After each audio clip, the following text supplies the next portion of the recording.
వీక్షకులకు నమస్కారం. నా పేరు మైలవర్ కృష్ణమోహన్. నమస్తే. ఈరోజు మనం మాట్లాడుకునే సబ్జెక్టు పవన్ కళ్యాణ్ గారి భార్య అన్నా లెజ్నవ్ గారి గురించి. ఈరోజు చాలామంది ఆవిడ మీద ట్రోలింగు, పిల్లోడి మీద ట్రోలింగు, ఇదంతా నీచం అంటారు దాన్ని. నికృష్టులైతేనే ఆవిడ మీద కానీ ఆయన మీద కానీ చేస్తారు. మానవత్వం ఉన్నవాళ్ళు కాదంట. అటువంటి వాళ్ళ గురించి మనం కూడా అసలు యాక్చువల్గా పెద్దగా పట్టించుకోకూడదు. ప్రజలు కూడా దాని గురించి యాక్చువల్గా పట్టించుకోవట్లేదు. ఆవిడ మీద ఇంకొంచెం అభిమానం పెంచుకున్నారు. ఇంచేతంటే ఆవిడ చేసిన పద్ధతి, ఆవిడ ఎంత అందంగానో డిక్లరేషన్ రాశారు. ఒక బాధ్యత గల సీఎంగా ఉండి పెద్దలు పెట్టిన ఒక పద్ధతిని కాదని, మేము అలా చెయ్యం, నేను పెడతానికి అహంభావం అడ్డొచ్చి నేను పెట్టను. పెడితే తప్పేంటి? నువ్వు పుట్టుకతోటే క్రిస్టియన్ కదా, మీ నాన్న పెట్టాడు అక్కడ, అయినా నేను పెట్టను. ఒకవేళ పెడితే ఏంటి దానివల్ల? ఒకవేళ పద్ధతి ఉంది అక్కడ, ఒకవేళ మా అయ్యప్ప స్వామి గుడి ఉంటుంది, అక్కడ కొన్ని పద్ధతులు ఉంటాయి, లేకపోతే ఇంకో గుడికి ఇంకో పద్ధతులు ఉంటాయి. ఒక్కొక్క గుడికి షర్ట్లు తీసుకెళ్ళవలసి ఉంటుంది. నేను అక్కడ తీసుకెళ్ళనంటే రానివ్వరు. అలాగా కుదరదు. అలాగే ఇది కూడా ఏంటంటే ఒక పద్ధతి పెట్టారు. ఒక బాధ్యత గల ఎవడో, ఆడి పేరేంటో తెలియదు కానీ గడ్డ వేసుకుని ఏదో పెద్ద సినీ ఫీల్డ్లో మొత్తం అంతా ఆడికే తెలుసున్నట్టుగాను ముసలోడు కూడా అన్నాడు. ఆడు మాట్లాడుతున్నాడు ఏమని, ఇంత బిల్డప్ కావాలని ఇచ్చారు. అది బిల్డప్ కావాలని ఇస్తారా? అది నీ బిడ్డకో, నీ మనవలకో, నీ భార్యకో జరిగితే అప్పుడు తెలుస్తుంది ఆ కంగారు ఏంటో.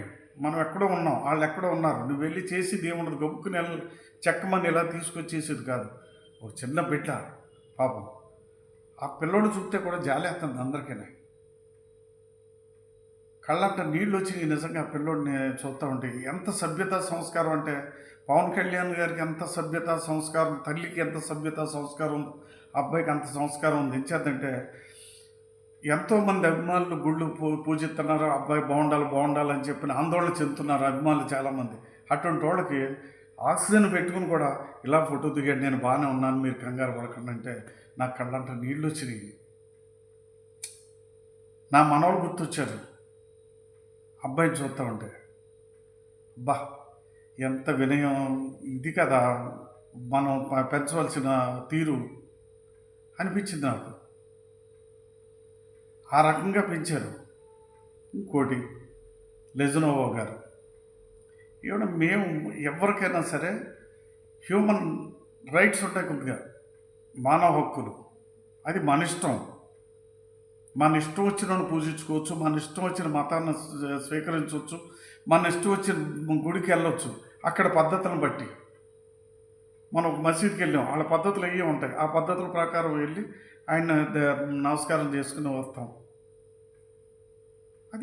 అది కామన్. అది అలాగే ఒక చర్చికి వెళ్ళాం, అక్కడ కొన్ని పద్ధతులు ఉంటాయి, వాళ్ళ పద్ధతులు పాటించాలి అక్కడికి వెళ్ళి మనం. అంతేగాని మన ఇష్టం వచ్చినట్టు వెళ్తాం. మీరెవరు? నేను పెద్ద అధికారిగా ఉన్నప్పుడు ఇంకొంచెం బాధ్యత ఉండాలి నీకు, చాలా బాధ్యత ఉండాలి అధికారంగా ఉన్నప్పుడు. అలాగే పవన్ కళ్యాణ్ గారు ఒక బాధ్యత గల డిప్యూటీ సీఎంగా ఉన్నాడు. ఆయన ఒక పెద్ద నాయకుడు, ఎంతోమంది కోట్ల మంది అభిమానులు ఉన్న నాయకుడు,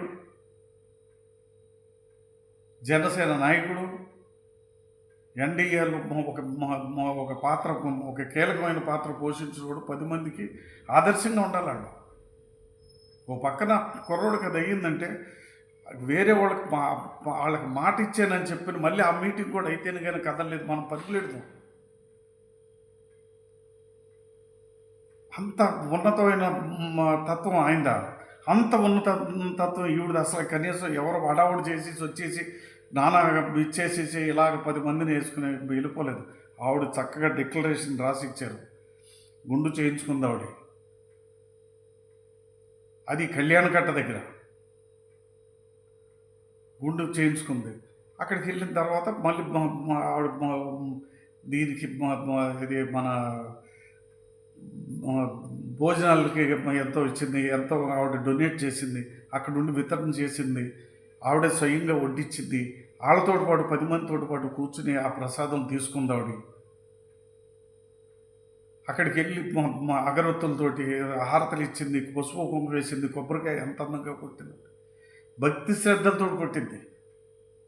మిగతా వాళ్ళని ఎవరిని ఆళ్ళ చేయలేదు, ఏళ్ళ చేయలేదు, మాకు అనవసరం. ఎవరు చేస్తే చేస్తే లేత లేదు. మా ఎవరిని బతిమాలి మేమేమి మా గుళ్ళకి రమ్మని ఎవరిని అడగల. నీకు నమ్మకుంటే రా, లేతే లేదు. నాకు నమ్మకం ఉందని చెప్పి డిక్లరేషన్ రాసి వచ్చింది. సంస్కారంగా ఉండబట్టి ఆవిడ ఒక భర్తని అనుసరించే ఒక భార్యగా. అటువంటి వాళ్ళు సనాతన ధర్మంలో ఏమంటారంటే పతివ్రతలు అంటారంట.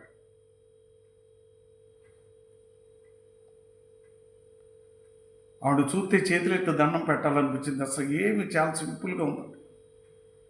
కొడుకు గురించి తల్లికి ఉండే ప్రేమంతా అందులో చూపించింది. వెంటనే అయిపోయిన వెంటనే ఇలాగైన వెంటనే ఆవిడ ఓ మొక్కుకుంది ఆవిడ. నేను ఇలాగ వస్తాను మీ దగ్గరికి, నేను గుడి చేయించుకుంటాను, నా కొడుకును కాపాడని చెప్పి ఒక తల్లిగా ఆవిడ ధర్మాన్ని ఆవిడ బాధ్యత, ఆవిడ కంగారు అది ఉంటుంది.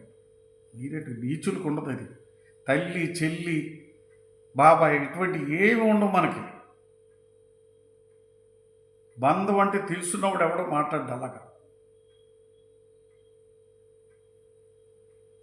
ముందు అది నేర్చుకోండి, సంస్కారం నేర్చుకోండి. సనాతన ధర్మంలో మా మతాన్ని మేము కాపాడుకుంటూ, మా మతాన్ని మేము నిర్వర్తించుకుంటూ, ఎదటి మతాలను కూడా మేము గౌరవించుకుంటాం. అది సనాతన ధర్మం అంటే. లేకపోతే వాళ్ళ 15 నిమిషాలు మీరు తప్పుకోండి, మేము ఏం చేస్తాం చూడండి అంటే, మిలిటరీ అందరూ తప్పుకుంటే అందరూ చేస్తారు. 15 నిమిషాలు లెక్కలేదు, 5 నిమిషాలు చాలు. ఎవరినైనా నేను అనేది వాళ్ళని, వీళ్ళు ఎవరైతే ఈ పనులు చేస్తున్నారో, ఎవరికి బాధ కంగారు భయం అంటే ఎక్కడ రాజకీయ లబ్ధి పొందేస్తారో, మనం చేయలేని వాళ్ళు చేస్తున్నారో అది భయం వాళ్ళకి. వాళ్ళ నమ్మకాలు వాళ్ళకు ఉంటాయి. నువ్వు భయపడితే మేమేం చేస్తాం దానికి? నువ్వు ఇక్కడ ఒకవేళ ఆవిడ చేసింది, నువ్వేం చేయాలి? దొడ్డిదారిని మనం నెగ్గేద్దాం, దొడ్డిదారిని వెళ్ళిపోదాం అనుకున్న వాళ్ళకి ఈ కులాల మధ్య మతాల మధ్య చిచ్చు పెట్టి లబ్ధి పొందామని చూస్తారు. నిజంగా ప్రజాసేవ చేసేవాడు ఎప్పుడూ కూడా దాని గురించి ఆలోచించరు. ఎంతసేపు వాళ్ళు 1000 కిలోమీటర్లు రోడ్డు వేయించారా, మనం 2000 వేద్దాం. వాళ్ళు ఒక 100 ప్రాజెక్టులు తీసుకొచ్చారా, మనం 200 ప్రాజెక్టులు తీసుకొద్దాం. పోటీ పడి చేయించు నువ్వు. అంతేగాని నువ్వేదో నేను చేసేస్తాను, నేను దొడ్డిదారిని వచ్చేస్తాను. మేము ఇంకా అదే రాజకీయాలు ఇలాగ ఎప్పుడో పూర్వం మాకు తెలుసు. మతాల మధ్య హైదరాబాద్లో పాత బస్తీలు గొడవలు పెడతాం, అక్కడ కర్ఫ్యూలు పెడతాం. ఈ చెత్త మేము ఎన్నో పాత ఇవన్నీ కూడా ఇంకా అదే ఇది పట్టుకుని ఏలాడుతున్నారు మీరు. పిల్లలు బాగా ఎడ్యుకేట్ అయ్యారు. మిమ్మల్ని నమ్మి ఇది లేదు. నమ్ముంటే ఇవాళ మీకు 151 వచ్చిన వాళ్ళకి 175 వైనాట్ 175 అన్నవాళ్ళు ఎక్కడిట్టారు? వెళ్ళు 11 తీసుకొచ్చి కూర్చోబెట్టారు. అప్పటి వరకు మీకేనన్నారు అందరూ కూడా. తీసుకెళ్ళే నీకు 151 కాదు 164 ఇచ్చారు. ప్రజలకు తెలుసు ఇలాంటివి ఏమి మీరు చెప్పేస్తే నమ్మేసేలాగా లేదు. మీరు ఎక్కడెక్కడ ఎలా తిన్నారో, ఏ రకంగా తిన్నారో, వీటి మీద తిన్నారు, వీటి మీద తిన్నారు, మీ ఇష్టం వచ్చినట్టు తిన్నారు, ఏం తిన్నారు ప్రజలందరూ గమనింతారో. ఆవిడ వచ్చి ఇక్కడ డ్రామాలు ఆడుతుందని చెప్పిన అంటాం. మీకు నీచమైన బుద్ధి ఉన్న వాళ్ళకి ఎవరికి అర్థం కాదు అది. ఆవిడ ముఖం చూడండి, ముఖంలో కూడా కొట్టొచ్చినట్టు కనపడుతుంది. ఆ పద్ధతి, ఆ శ్రద్ధ అది.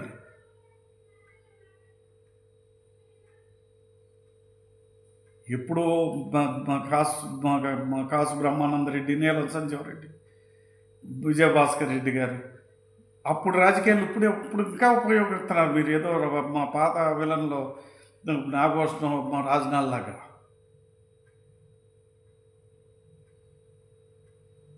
అవి ఎవడు వాళ్ళు నమ్మడం. నేను నమ్ముతున్నారు అనుకుంటున్నాం, నమ్మరాళ్ళు నమ్మినట్టు యాక్ట్ చేస్తారు అంతే. ఇచ్చారు. ఇప్పుడు ఇంకా మీకు తెలుసుకోవట్లేదు, ఇంకా మీరు ఏమంటున్నారు, మీరు అవ్వ ఏం చేసింది, తాతయ్య ఏం చేశాడు, మళ్ళీ లేకపోతే ఇంకోటి ఏం చేశాడు, అక్క చెల్లెళ్ళు ఏం చేశారంటే వాళ్ళు చేయవలసింది చేశారు. నువ్వు తెలుసుకోవాల్సింది తెలుసుకో, తెలుసుకుంటే మళ్ళీ వస్తావు, లేదా మోన్లాడి ఉంటావు. అది నేర్చుకోండి ముందు.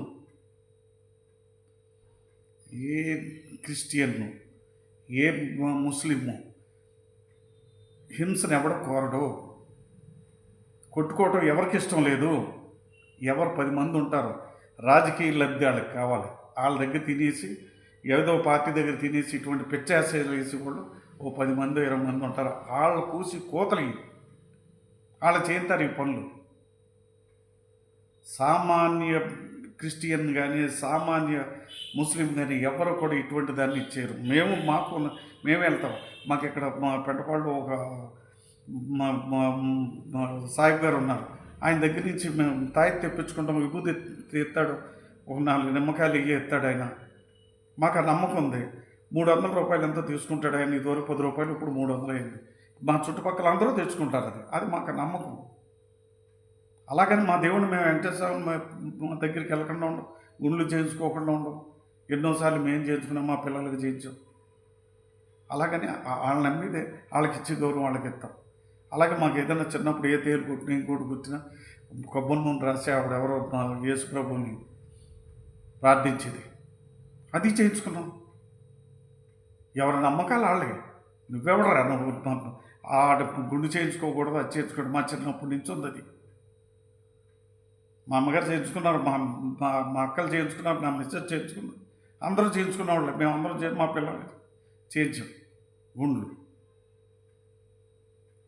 గరికపాటి ఏదన్నా చెప్పుంటాడు, ఆ సందర్భాన్ని బట్టి ఆ గరికపాటి గారు ఏదో చెప్పుంటాడు, దాని గురించి మళ్ళీ అది పెట్టేసి ట్రోల్ చేయడం, అది మీకు లబ్ధి పొందుతారంటే ఇంకొంచెం మీరు నీచంగా తయారవుతారు. ఆ నీచమైన పనులు ఇంకా మానుకుంటే మంచిది. లేదంటే ఇటువంటి నీచ వాళ్ళని చూస్తే అనుసరిస్తే మనం కూడా ప్రజలు తెలుసుకోవాలి. ఇటువంటి నీచ వాళ్ళని తీసుకొస్తే రాష్ట్రం అతలకుతలం చేసేస్తారండి. ఇప్పుడు నువ్వు అయ్యే నమ్ముకుంటే ఆ నీచిపో సంస్కారం మానకపోతే ఆ 11లో ఒకటి కూడా చిరిపేస్తారు. అది తెలుసుకోండి. ఆవిడ ఆ కుర్రోని చూస్తే నాకు ఎంత ఇదే వచ్చింది నిజంగా. ఆయన పవన్ కళ్యాణ్ గారు సంస్కారం అంతా అందులో కనపడ్డది నాకు, ఈవిడ సంస్కారం అంతా అందులో కనపడ్డది. అది సంస్కారం అంటే. ఆ సంస్కారాలు నేర్చుకోండి ముందు. నీచులే నీచమైన పద్ధతుల్లో ఆవిడ చక్కగా వెళ్ళి గుండు చేయించుకుంటే తప్ప పరిగమాల మాటలు మాట్లాడితే మా చిన్నప్పటి నుంచి కూడా మా నాన్నమ్మ గారు ఎక్కడో మా ఆకివీడులో మా పెద్దింట్లో మాకు కొల్లేరు పెద్దింట్లో ఇది మొక్కుకుంది ఆవిడ. మా నాన్నగారికి చిన్నప్పుడు మసు చూస్తే ఇక్కడ మచ్చ కూడా ఉంటుంది ఆయనకి. అది ఎప్పుడు తీర్చారు? మా ఇంటర్మీడియట్ వచ్చిన తర్వాత తీర్చారు. అలాగే ఎవరికి ఇది వాళ్ళకు ఉంటుంది. మీరు మీ ఇష్టం వచ్చేట్టు మాట్లాడేకండి. ఎవరికి ఉండి నమ్మకాలు వాళ్ళకు ఉంటాయి, ఎవరికి ఉండి ఇది వాళ్ళకు ఉంటుంది. పిచ్చి పిచ్చి మాటలు మాట్లాడితే ఎందుకు పనికి రాకుండా పోతారు. ఆవిడ చేసే పని ఆవిడ చేసింది, ఆవిడని ఎవడన్నా మళ్ళీ విమర్శలు కానీ ఇంకోటి చేస్తే నాశనం అయిపోతారు. వాడిని విమర్శించినవాడు పిల్లోడు గురించి చూడండి. మీకు అక్కర్లేదు, మీకు ఎంత చెప్పిన జ్ఞానం వచ్చేలాగే లేదు, మీకు జ్ఞానం కూడా రాదు.